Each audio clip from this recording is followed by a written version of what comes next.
Miami, Jeanette Nunez. We have also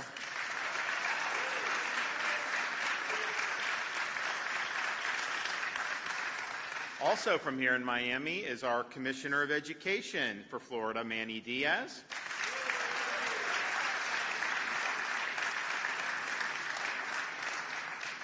And from your neighbor to the north in Broward County, one of our school board members, not an easy task, but doing a great job, Daniel Foganoli. Thank you.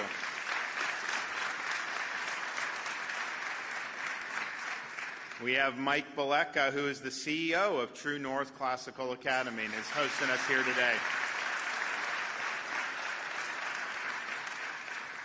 Janine Finley, head of schools and a former teacher here at True North Classical Academy.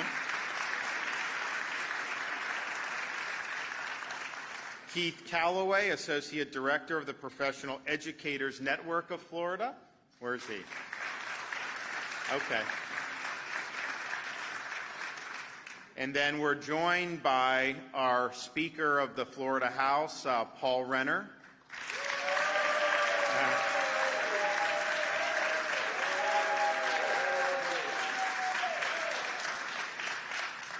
Senator Ileana Garcia. Senator Alexis Calatude is here. And then we have Representatives Black, Fabricio, Fernandez-Barquin, Lopez, Porras, Rizzo, and Karen Gonzalez-Pittman. So welcome.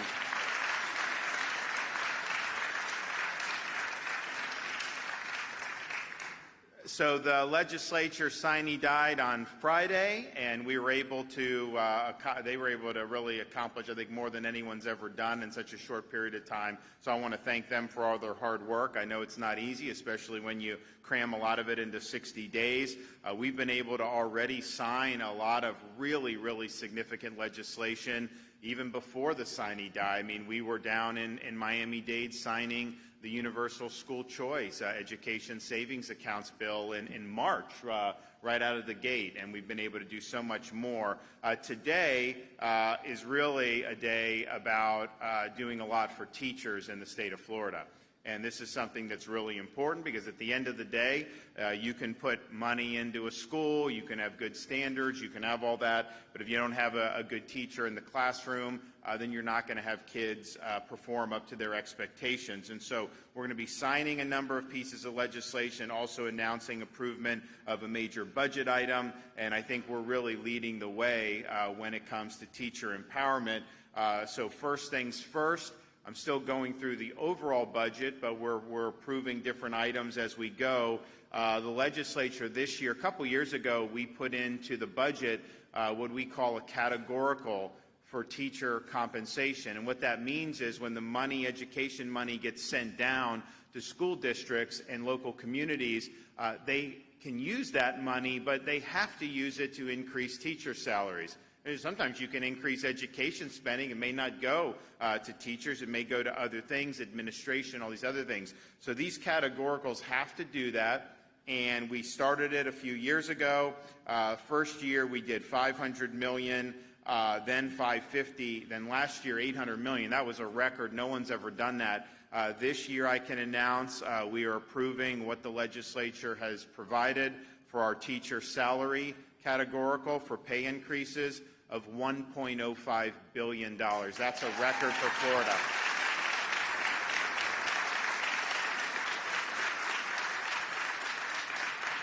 And that represents an increase of over $250 million over last year's record. So that's really, really significant. And if you look, just in the last 5 years, we've devoted, just from the state, over $3.3 billion to increase teacher salaries as well as to bonuses. And so that's really, really significant. We also, in the budget, you'll see what they did for the FEFP. So not only do you have the most funding in Florida history, you have the highest per pupil funding in Florida history.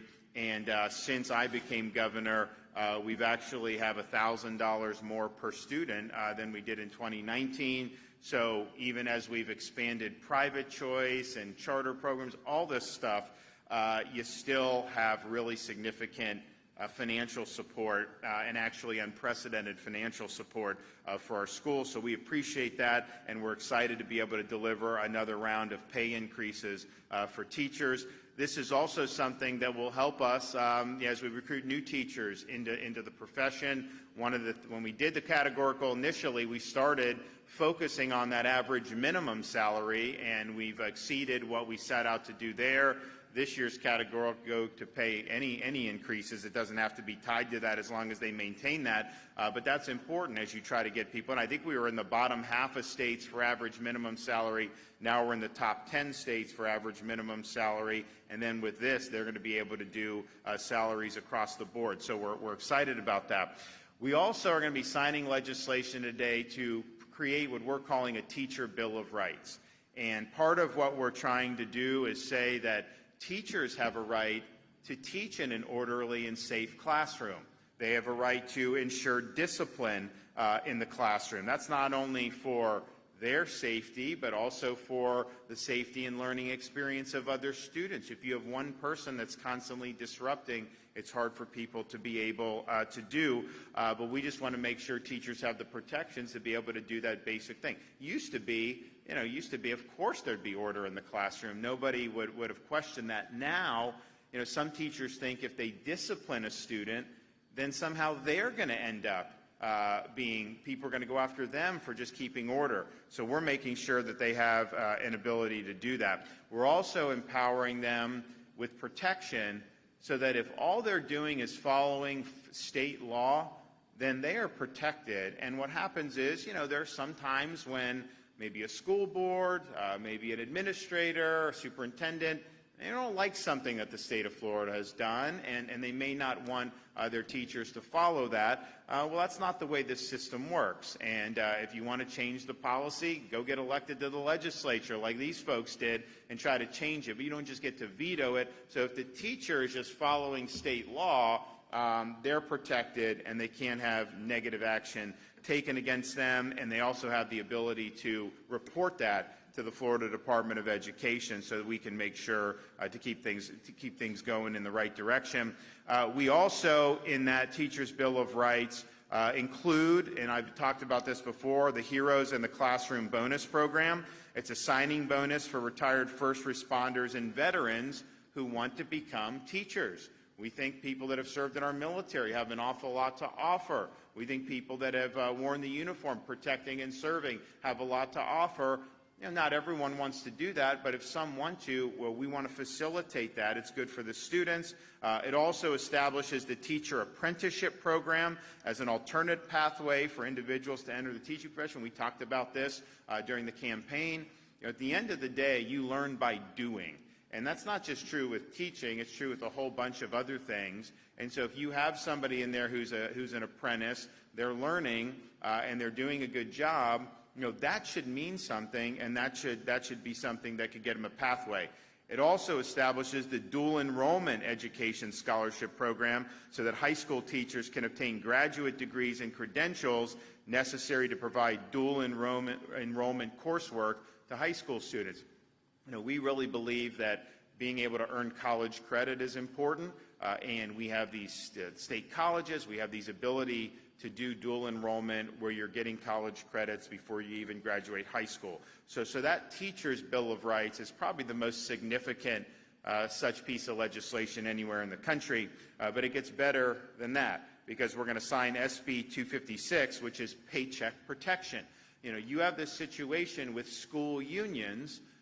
You have a right to not do it, but what they do is they provide authorization forms, blanket authorization for automatic deduction of dues. So even though a lot of teachers don't do it, many teachers feel pressure to do it. And so what this bill does is it protects them. It says no automatic deduction for school union dues. If you want to join, you can, but you write a check and you hand it over. That is going to lead to more take-home pay for teachers because they're not going to have as many deductions in their paycheck. It's also something that's going to allow the state to look at how many people are joining And if you don't have a sufficient number of joining, then that should not be the bargaining unit if you don't even represent the majority of people. So they've changed that threshold to make sure that that's the case. And I think this is going to be something that's really, really significant. We're also signing HB 1537, which is supporting new and aspiring teachers. And it extends the temporary teaching certificate from 3 years to 5 years so that we can keep people in the classroom. It eliminates unnecessary bureaucracy and red tape with respect to certification. Sometimes this certification is keeping good people out. We don't want to do that here in the state of Florida. It also creates a system-wide shift from professional development to professional learning and requires the Department of Education to create a web portal of available opportunities. They're also expanding eligibility for temporary certification to more aspiring teachers working towards their credentials that aren't in college settings, and that's important just because it's something that's more attainable for people when you can do that without having to be on a university of campus. The bill also includes something that we were asked to support over the last year and a half by folks who were serving in uniform in New York City during September 11th, and that is establishing a 9/11 Heroes Day in honor of those who gave their lives for fighting for freedom on September 11th. And so now kids in school are going to be learning about people who sacrificed at the Twin Towers and at the Pentagon on September 11th. And you think about it, many of us remember that, and that was kind of a big deal for our country in terms of the last generation. But you look at these kids in high school here, they were not even born when September 11th happened. So we think it's important that those folks are honored. And then finally on this bill, we are now going to allow so right now with things like Bright Futures, you do the SAT or ACT and then your grades. We are allowing this new classical learning test to also qualify. So students will be able to submit a CLT score in order to satisfy requirements for Bright Futures. And basically our view is just have one or two companies doing this. Let's open it up and let more people compete. So that's really, really significant. And another one that's good, HB 477, term limits for school board members. 2 4-year terms, 8-year school board, and that's what it should be.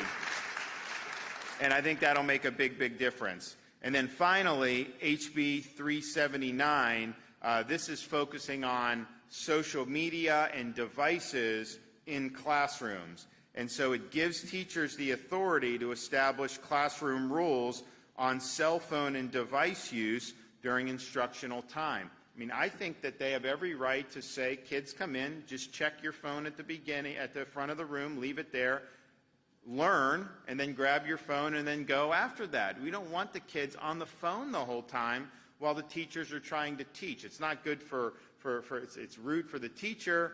There's no way you're learning what you need to be learning. And, things like the social media, it can wait. Honestly, it's not that important to be doing. It's much more important what's going on in the classroom. So we think that that's just common sense.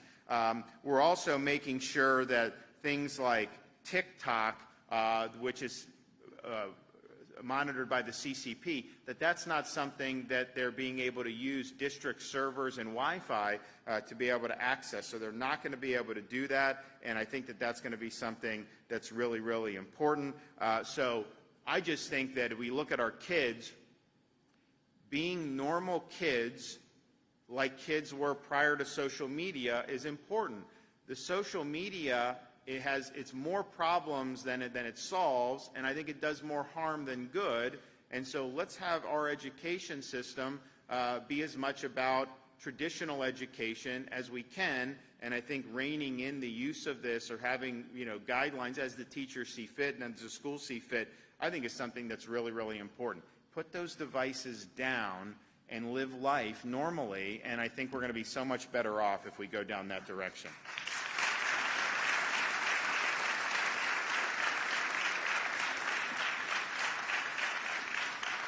So this is a lot of stuff here today. Very productive day for education. Of course, we've already done a lot in this legislative session, and we've got more coming down the pike with a lot of the stuff we're doing with higher education, which is really, really exciting. So I'm just glad that we have a lot of folks in the state of Florida, in the legislature, as well as in our administration who take this seriously. I think these are going to be really, really significant pieces of legislation, and I think the pay increase is going to be really, really significant as well. So when you're ranked #1 in education by U.S. News and World Report, which we were, came out last week, not a lot of people wanted to report that because they didn't like the narrative on that. But the reality is we were #1 on that. Reality is, if you look at the most recent NAEP results from 2022, the first post-COVID results, Florida was 3rd and 4th respectively in 4th grade reading and 4th grade math.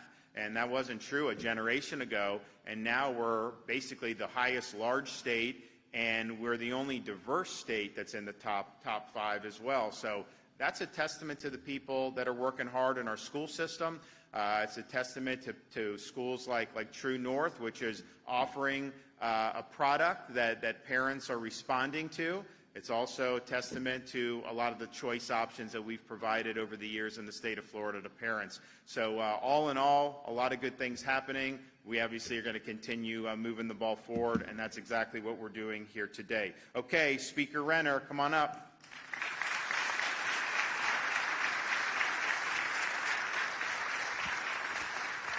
It is great to be here at True North, and we're kicking off the beginning of a celebration of the most consequential legislative session that Florida has ever had in its history, and I believe any state has ever had in its history. And a big piece of that pie is the education piece, and this is only a small portion. The governor mentioned the over $1 billion since he's been governor that we've devoted to teacher salary increases, universal choice on issue after issue. And because of that, we're already now #1 in education overall before these bills get passed. And these bills provide extra resources to our teachers to do the great work that they do, better rules of the road for our students to make sure they're focused on the classroom. And that's because we have a governor that knows his true north and a legislature that knows their true north and stands with courage on issue after issue. I said after we concluded the session that the biggest winner of this session is children and our defense of childhood. And our education agenda has been a big, big part of that. And that's thanks to the great governor we had and the great legislators we have here. You have an amazing Miami delegation all across this front row here.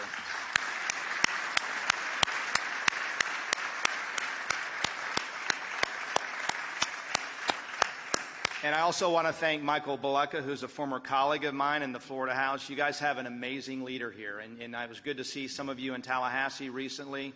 But what a great education, a classical education that you're receiving. One of the other things we did is make sure charter schools are being treated fairly when it comes to the monies that they receive. And so, again, this is just a little piece of the overall education pie that we celebrate today, because there's so much to celebrate about this session. Thanks to our governor and our great legislature. Thank you, guys.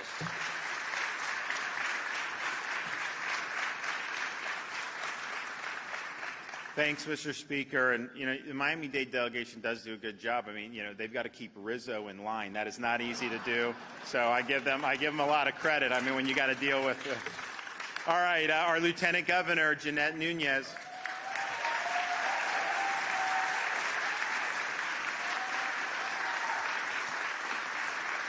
Well, good morning. It's great to be here. Thank you, Governor, for coming to True North Classical Academy to sign quite a number of bills. We're extremely honored that you would come and pay a visit here. And for me in particular, because I am a True North mom, like so many of you.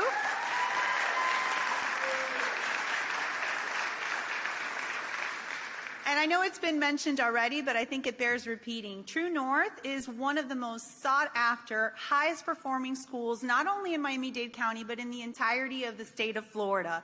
They have a consistent record of exceptional academic achievement. They've been ranked #1 in the state for K-8 math, #2 in the state for K-8 reading, #2 in terms of algebra and geometry students in the Miami-Dade County area, and 98% of their students are proficient in civics, and I know that's important to you, Governor.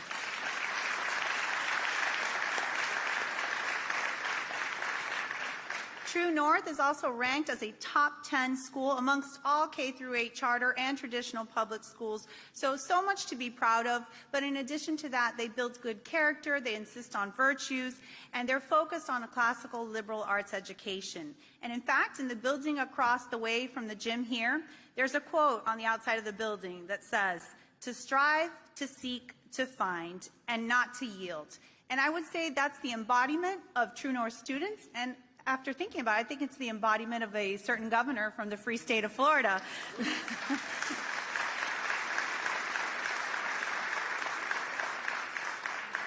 And not just to talk about the academics, because we know that's so important, but also to talk about their athletics. They've got a great athletics department here. Their football team went to the state semifinals. Their tennis team, both girls and boys, won the championship for tennis. We've had so many of our athletes up there. I think over 90% of the student body participates in one of the FHSAA sports, and they've only been an FHSAA member for a couple of years. So a lot of great things that are coming from True North, and we're so excited again that you would be here. And I think it is fitting that the governor would sign, I don't know, is this a record for you, Governor? The most amount of bills signed in one spot? But what I'll say is that unfortunately what we've seen throughout the county and in other counties throughout the state of Florida is that the education unions have been turned into political weapons. They've been not only spreading misinformation on things like the book ban hoax that we have succinctly debunked, but we want to make sure that teachers at the end of the day have money that goes into their pockets. So we don't want anyone messing with our teachers' monies. That's why we are signing this bill that the governor referenced about teachers' dues. And we also want to bring transparency and accountability. We want to make sure that those union bosses are being transparent to their membership in terms of how much they are earning. We think it's outrageous, some of the salaries that are paid to those that have fought tooth and nail during COVID to keep kids out of the classroom. So we're excited about this transparency provision in the bill. And we also want to make sure that we continue to highlight the important work of teachers. So many teachers in the audience and standing that I've had the pleasure of knowing, and they've invested and poured into these students. And so for the fourth year in a row, this governor is making sure that teachers in our state get raises. And this year, $1 billion for teacher pay that can be used not only for starting teachers, but as school districts see fit. So I think that was something extremely important. Again, the Speaker, the President, and so many legislators that are here that have been champions on that issue. I know the governor mentioned the CCP bill that he signed yesterday, along with the TikTok ban, making sure that Florida, again, is leading the nation in terms of combating the Chinese Communist Party influence. I can promise you that if the CCP is looking to gain a foothold, it will not happen in this state and not under this governor's watch.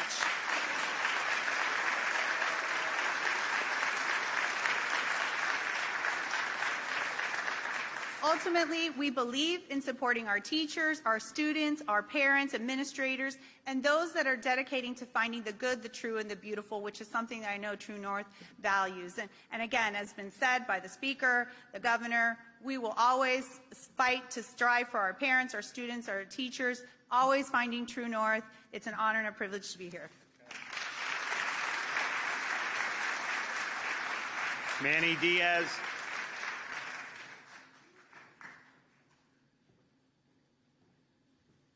Thank you, Governor. It's great to be back here in Miami with you and signing so many bills. I spent 10 years in the legislature. I don't think I've ever seen this much education policy pass, and this is just one stop. Congratulations to my former colleagues in the legislature. And as the governor said, Florida's #1 in education, according to U.S. News and World Report. That is thanks to the bold leadership of our education governor, Ron DeSantis.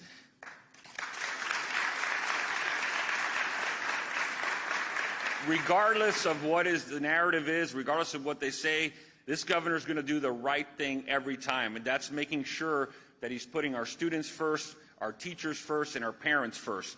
And he supported educators from day one with this initiative to create a salary allocation for teachers that never existed before this governor came along. It was always part of the mix. He made it important, and now, thanks to that, over $3 billion, governors, for teacher. That is an incredible, incredible thing. Today's record funding for teacher will help recruit the best of the best, keep the best of the best, and also with the other things that the governor mentioned, our heroes in the classroom, the dollars allocated to recruit these folks into the classroom, and if they go into an area of high need, they get an additional $1,000 tacked on top of that. The apprenticeship program for teachers to learn hands-on in the classroom and have a mentor teacher earn $4,000 to have the ability to impart knowledge and improve the teaching profession. That's incredible. Those things alone could be an event, and it's incredible they're all together here. Teachers having the right to control their own salaries and transparency in what's taken out of their paychecks. They work very hard every day, but it does us no good to increase these salaries if we're going to allow these things to be taken out of their paychecks in the dark. And so we're making harder today for unions to take those out of those paychecks, and for at least for teachers to understand what's being taken. Finally, having been in the classroom myself, you know, back in those days when I can't call it anything else, but when it was normal, it was expected that teachers were respected, that there weren't devices interrupting classrooms. And I remember the press conference before session when the governor mentioned this and said we shouldn't have devices and cell phones interrupting teachers in the classroom. Teachers should walk into the classroom every day knowing that they're respected, and if they have to intervene, not be worried about their jobs to keep the safety of their kids, and also be able to comply with state laws without having a rogue school board or administration trying to get back at them. So for that, I thank you, Governor. Thank you for bolstering the standing of our teachers and elevating the teaching professor today. I am incredibly excited to be able to implement all of these things. And I'll say a couple of words in Spanish for the Spanish media who's here. Es un placer estar aquí con el gobernador que lidera esta nación en la educación. La Florida es número 1 en la educación en el país, de acuerdo al reportaje de U.S. News and World Report. Eso es increíble, gracias al liderazgo del gobernador Ron DeSantis. Y le doy las gracias por este liderazgo para proteger no solamente a los estudiantes, pero para proteger y apoyar a nuestros maestros, no solamente con incrementos de salario, pero con el respeto que se merecen los maestros en el aula. Así que con estas leyes que van a estar firmadas hoy, protegemos y apoyamos a nuestros maestros y estudiantes. Gracias, gobernador DeSantis, por su liderazgo y el estado de la Florida siendo el número 1 en la educación. Gracias. Thank you, Governor.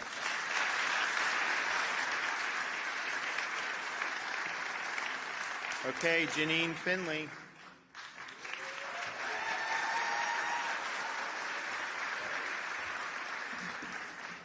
Thank you. Today, I would like to express my sincere gratitude to Governor DeSantis for visiting our school and making Florida #1 for the school choice in nations. We are honored to have you here and deeply appreciate your support. Charter schools like True North wouldn't be possible in many states, but here in Florida. We are not only able to operate, but we are also supported and valued for what we bring to the educational landscape. Our True North schools are the top academic ranked schools in Miami, but more importantly, our focus is on building character and virtue in each and every one of our students. We want to create good, noble citizens that contribute to our great republic. I also want to take a moment to thank Governor DeSantis for his support for professional development and our new and aspiring teachers. Having worked in other charter schools myself, I know firsthand the limitations of district-type training where professional development is more of a box-ticking exercise. However, at True North, we take a different approach by matching professional learning to what our teachers need to continue their certification and improve their classroom instruction using high-impact teaching strategies to engage all of our scholars. At True North, we believe the value of continuous improvement as well, and working with our teachers to achieve excellence. Growth is a process that requires constant reflection and feedback. To support this process, we offer a unique instructional coaching model and classroom observation opportunities for our teachers, including videotaping some of their lessons. And through these observations, our teachers receive feedback one action step at a time that is tied to our continuous improvement program. I also want to highlight the positive impact of the extension of temporary certificates that was mentioned earlier from 3 to 5 years, especially for those that are in content areas that they specialize in. These teachers have a passion for education, but they might not necessarily have the educational background or experience in the classroom. And this extension provides our teachers with more time to focus on improving their crafts and refining their classroom instruction through weekly coaching sessions. Our teachers can now pursue their professional certification without the added stress of taking online courses or studying for tests in such a short period of time. I want to thank our governor and our leaders for the changes that will positively impact us and the students that they serve. Once again, thank you for your leadership and support for education.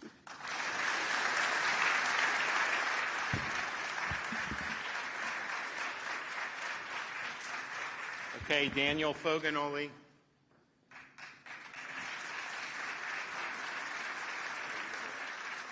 Well, good morning, everyone. Oh, come on, this is South Florida. Good morning, everyone. My name is Daniel Foganoli, Broward County School Board member for District 1. I'm proud to say I am a two-time DeSantis appointee, the first ever Brazilian American to serve on the Broward School Board, and the first ever Brazilian American to be appointed in this state. And that's thank you to our great governor. Thank you, Governor. Now, what the governor did for me is exactly what we are doing for our educators and the teachers across this state today, empowering them. See, empowering our teachers is crucial because they're the ones that shape the minds of the leaders of tomorrow. Today, we empower our teachers to make the right decisions to protect our scholars. No teacher should ever second guess about making right decisions or breaking up a fight to make sure our kids stay safe in the classroom and in our hallways. Today, we're giving power back to our teachers. And let me say this. The governor said it well when we talk about the mobile apps, because we're dealing with problems today that we haven't dealt with in a long time, and that's distraction. So we're empowering our teachers to be able to set boundaries and make the rules in their classroom to make sure that our kids are focused, learning, less dancing and more advancing, and making sure that we're preparing them to be the world changers we need them to be tomorrow. So that is why today is going to be a great day. And I want to say thank you to our legislature for a busy but successful session.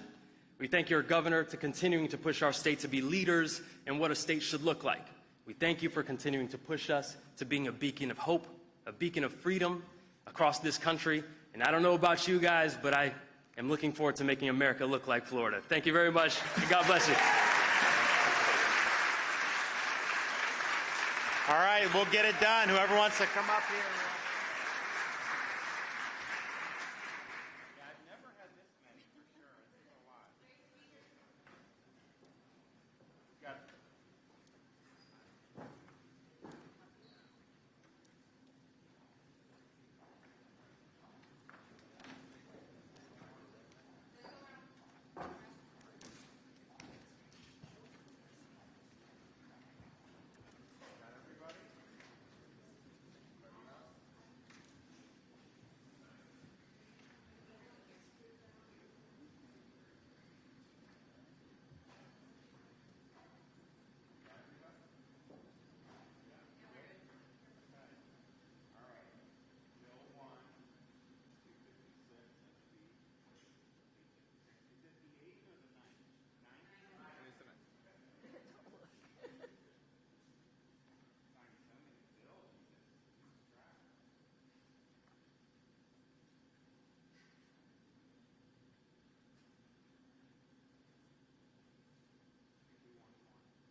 Big one, yes, sir. That's got a lot of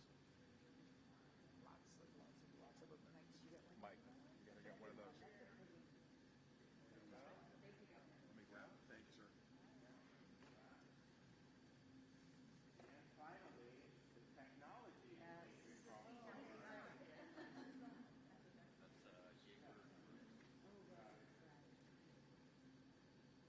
Grab one for Brad. Grab one for Jaeger. Grab a pen for you.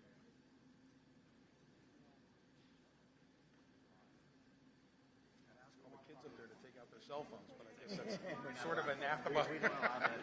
That's sort of anathema to the bill, right?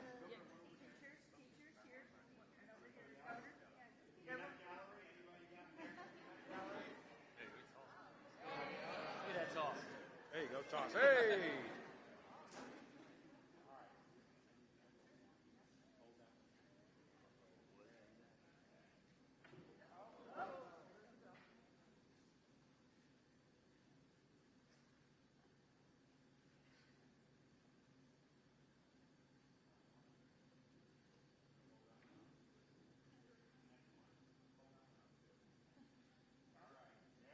you go. That's a lot of them. Just stand it on your shoulders.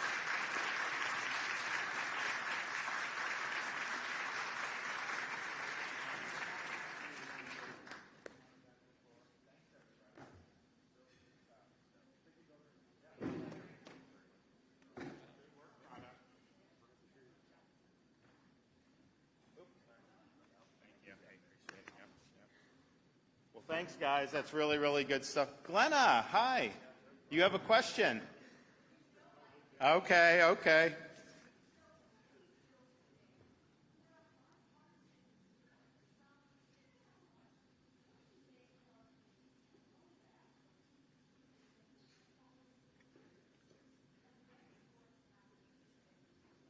So here, I mean, I think the question was the blowback against the unions in terms of lately.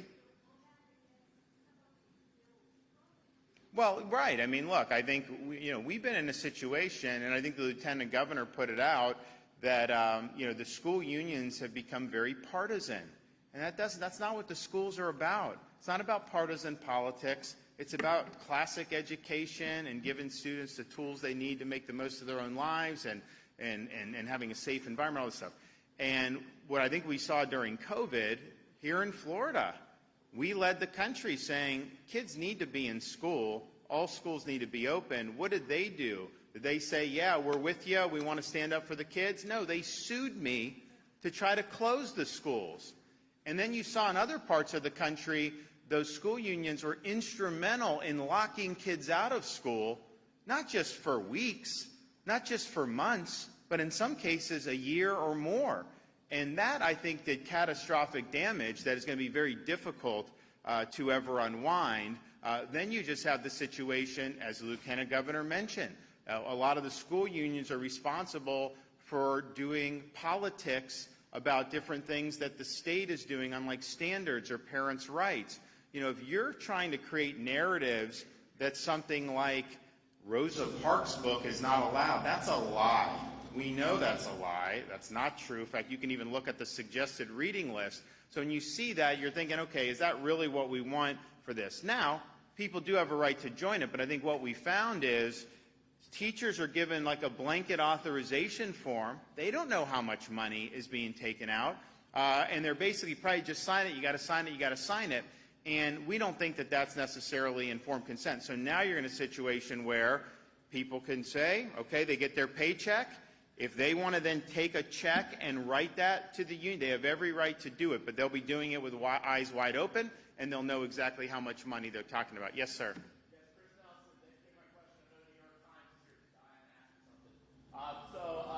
The unions, they really push the forced masking. And, I reported that I caught some of these union bosses running around without masks while they were forcing masks on kids. Now, the union boss, Randy Weingarten, is saying that this never happened. We never shut down the schools. We never did anything like this. But I know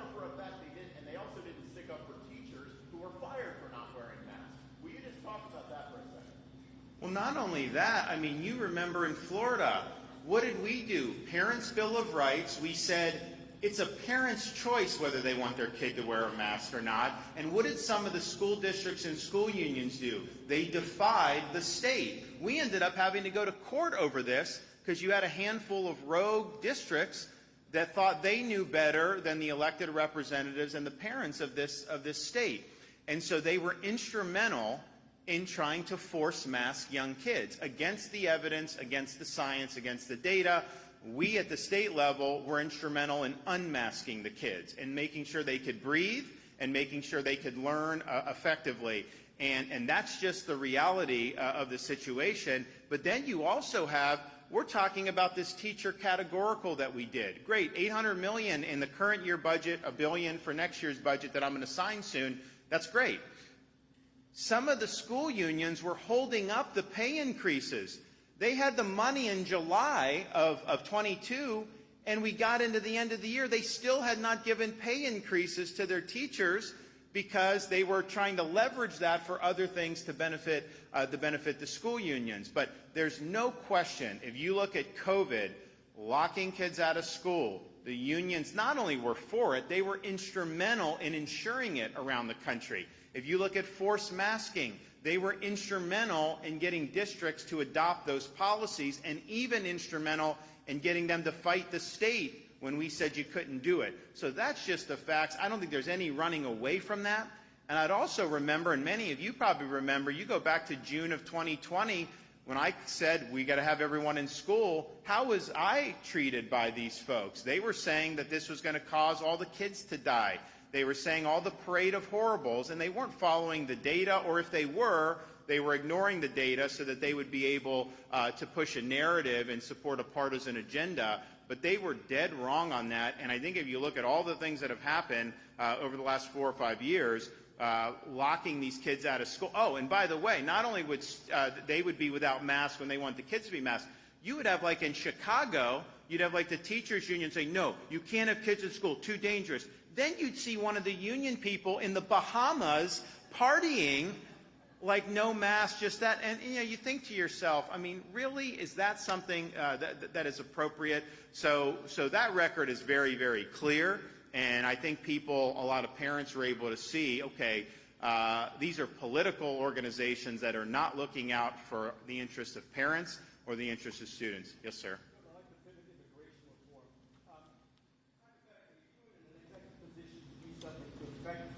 National immigration policy, would you build a wall, and would you use the military to go after the Mexican drug cartels that are bringing over the fentanyl that's killing tens of thousands of Americans? Yes and yes. I've said publicly.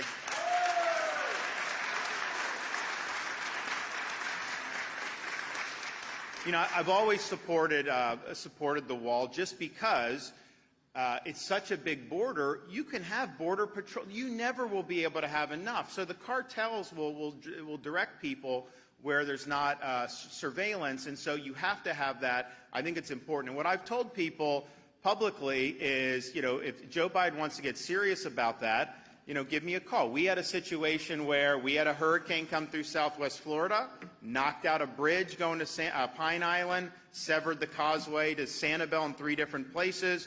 They were not state bridges, but locals came to me, said, can you help us? Because we're stranded and we can't wait 6 months. So I got my guys together. I said, listen, we're going to take this over. No bureaucracy, no red tape, no excuses. I want those bridges operating as quickly as possible. So instead of 6 months, we did Pine Island in 3 days. And instead of 6 months, we did Sanibel in 3 weeks. And I raise that only because I'm willing to send our Florida guys down to the border and get them building the wall, and they will do it very quickly. So just let me know. We'll do it. We also have to understand these cartels are running the show. And it's the government, I mean, they run the government basically down there. It's totally corrupt. But they are running people into our country, and they are running massive amounts of fentanyl into our country that's killing tens of thousands of Americans. It's killing people in Florida communities. Like, I love how the media will sometimes say, like, oh, it's a border. Why do you care about it? You're not at the southern border. Reality is this fentanyl gets all over the country, and you have families that are losing kids. And what they'll do is they'll put the fentanyl in something that maybe the kid shouldn't be doing, but is normally not fatal. But if it's laced with enough fentanyl, that could be lights out. And you can know that's it. And so it's something that's really, really significant. And we know the cartels are doing it. And so the idea that somehow we just absorb this with impunity without doing anything in response, and you got, I mean, there's a lot of things you got to consider, but the idea that we can just let this happen, I think is wrong. Now, you're going to see a massive disaster this week with the expiration of Title 42. We've always said, we sent people to help Texas 2021, but what was happening is people were coming, we were stopping, and then the Border Patrol would just release. And I'm like, well, why is that a good use of resource? If we're interdicting before they come across the border or putting them back over the border, then that's a good use. If Texas is going to start doing that now, which maybe they are, I'm trying to figure out what they're doing, we've said we will send people to help in that effort. Because I think the idea that you come illegally and then you get to go wherever you want in the interior of the country, that's not a deterrent. And that's not going to end up working. So I think you need to see some serious action there. Yes, ma'am.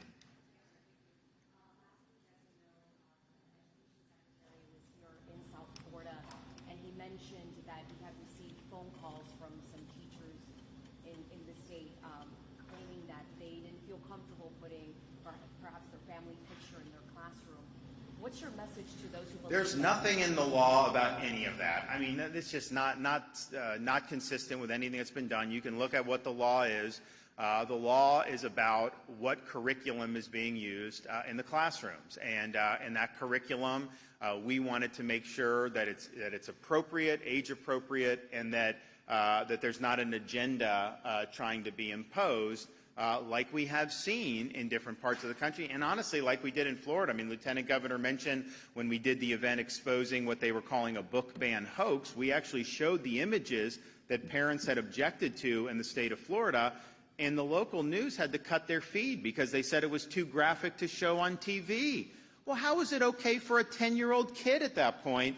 And so this is empowering parents to see what is being used in the classroom. It's not about, an individual's, desk or anything like that.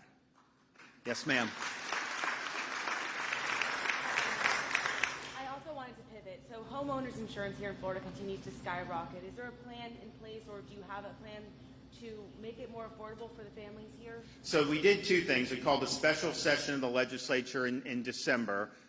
And basically reoriented the market away from one that was trying to incentivize lawsuits as a way to somehow make the system work. That was not working. That was causing costs to go up. It caused insurers to leave the state. And when you don't have competition, you have no really way for the consumer to shop. People are really excited about that. I think that you're going to start to see capital deployed in response to that. It doesn't happen overnight because these are private companies that make private decisions. But clearly, when you have 8% of the property claims and 78% of the litigation expenses, you're going to have higher rates, and you're going to have people that are not going to be able, or companies that are not going to stay in the state.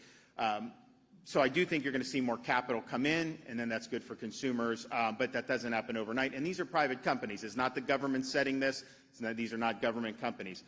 Then we also did a record $100 million in the My Safe Florida Home program. So that actually gives homeowners grants to be able to make upgrades make their homes more storm resistant, and then they qualify for reductions in their premiums. And so we instituted that program last year. It had been 10, 15 years ago. We brought that back. People have been able to utilize it. It's been helpful. But I will just say this.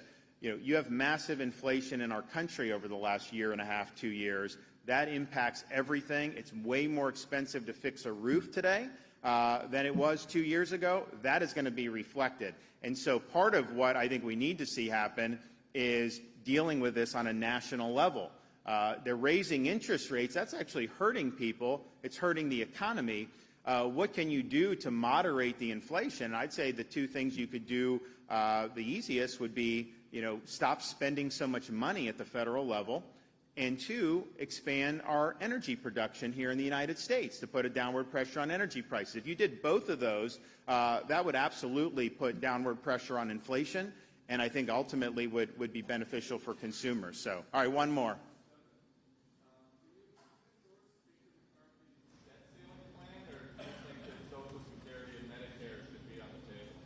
So I think in terms of the debt ceiling, what they should be doing is reducing spending. I think the idea that you would just raise it without anything is ridiculous. And we were $21 trillion in debt like 5 years ago, and now we're $31 trillion in debt. And I think Biden's position is you just keep spending like no end, and eventually it's going to solve itself. What they're spending now is significantly more than what Obama's budget, his last year of president, projected for this year, and even with what they're doing to reduce. So I just find it ridiculous that you would have Biden taking the position that there should be no reforms whatsoever to what the government's spending. So I think what they're doing, to me, is common sense. I don't know why you would want to continue going the direction they were going. Eventually, this is all going to cause major problems. And I think over the years, they've added to the debt. You haven't seen necessarily the crisis that some people predicted. But I don't see how you could go on this trajectory and not see something bad. So great to see you guys. God bless everyone. We'll see you soon. Okay.